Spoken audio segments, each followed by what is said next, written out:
a lot of the classes that she would compete in a world championship or a national championship, she would have to be able to maintain this for an hour, for 45 minutes.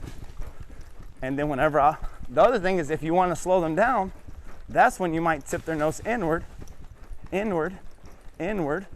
If you're looking to slow your horse's gait down, you might make their circles smaller, smaller, smaller. The slower you want your horse to gait, the slower you want your horse to go forward in any discipline, make the circle smaller. Whenever you want those horses to go faster, like if I was working on her fast gait, I wouldn't be in this round pen. I'm in this round pen for this video. If I wanted to get her top end speed faster, I would put her on a straight flat fence or on a trail or on a road so we can go straight.